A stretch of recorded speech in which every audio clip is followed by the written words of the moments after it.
Kenya has one of the strongest TB programs in the region. Modern diagnostics, strong data systems, and real progress. Yet, every day, patients keep coming back breathless, coughing, exhausted, and undiagnosed.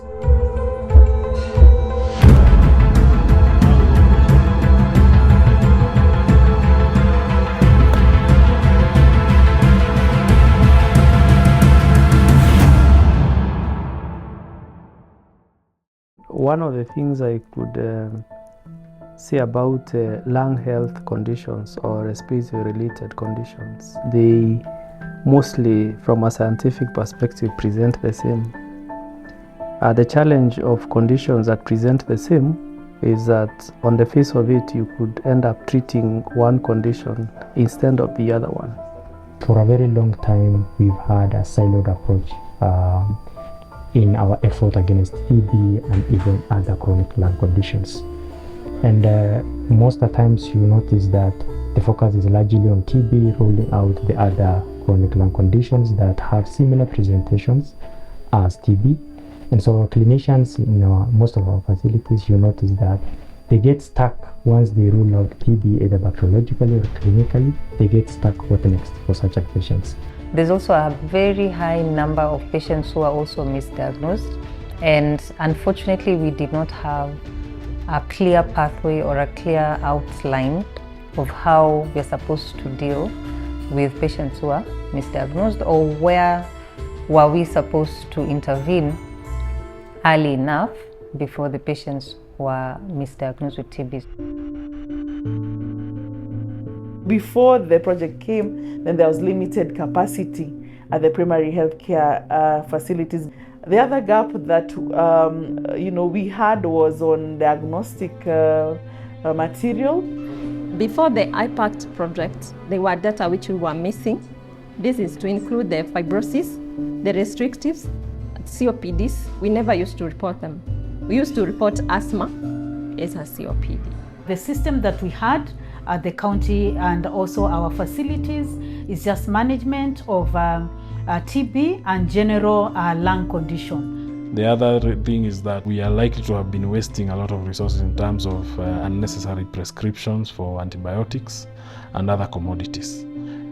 We were also likely to be wasting a lot of time between the first contact with our health worker to the final diagnosis. Also, in terms of landscape, we do not have an optimized care pathway for screening, diagnosis, and even referral linkages for the TB and the non-TB chronic lung conditions. And so the question that we grappled with for a very long time has been, if not TB, what next? And that's the question that the program, through these interventions, we are addressing. TB was working, lung health was not. Integrated Program on Asthma, COPD, and Tuberculosis, iPACT, didn't start by building something new. It started by asking, what if the TB platform stopped working alone?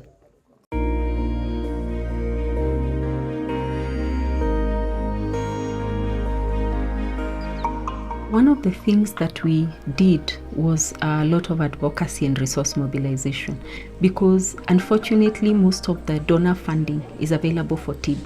Now, without funding for lung health, then it became virtually impossible to set up that component of the program. So we embarked on an effort to mobilize resources by engaging donors and identifying partners who are willing to support us.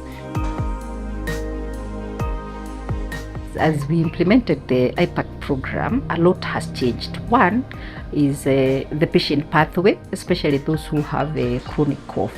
So right from the history, we changed it to how we look at the patients.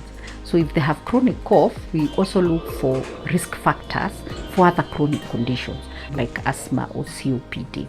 With the program, we now start from TB negative, what next?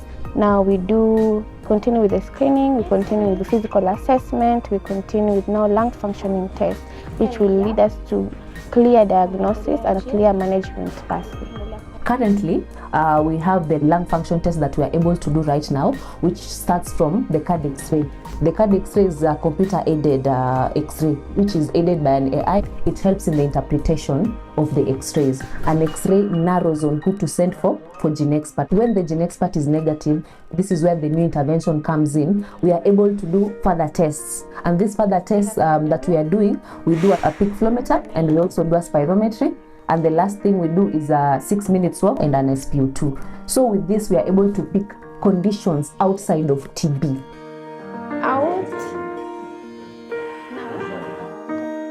Shida yangu ilianza mwaka wa 2024. Nikawa na shida ya mwili, sisikii kufumua. Ikaendelea ikawa sasa nina hema, kifua ina uchungu, uko papafu inaniuma. Mbere ndarutaga wĩra kwa mahiga ma metagwo ndarugo.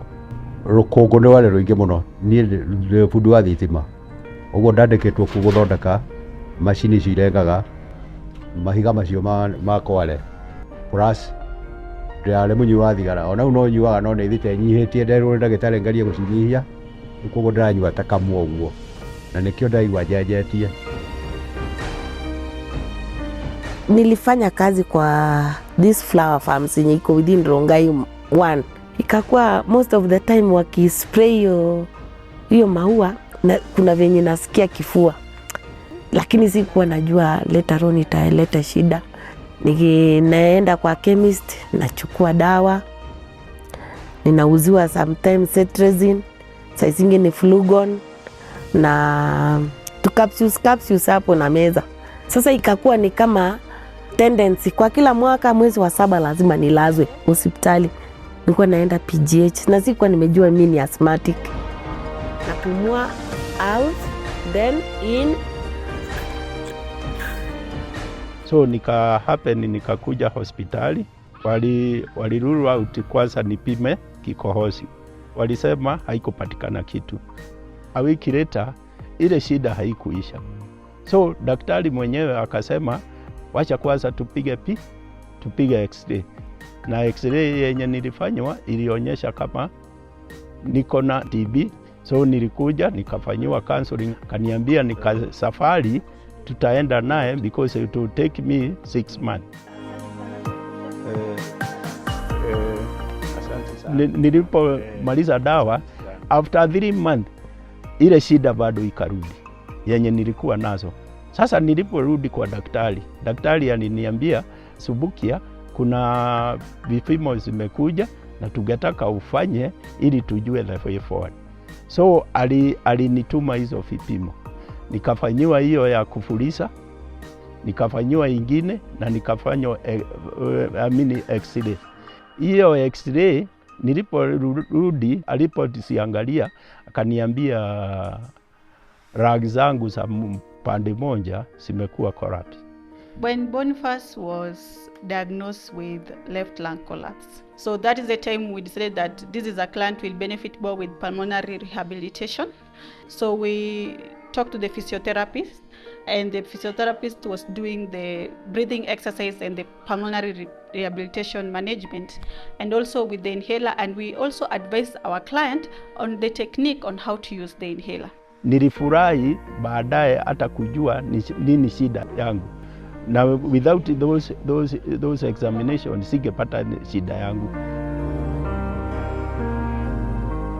For the lung health patients, we have one in particular, Simon Gaduro.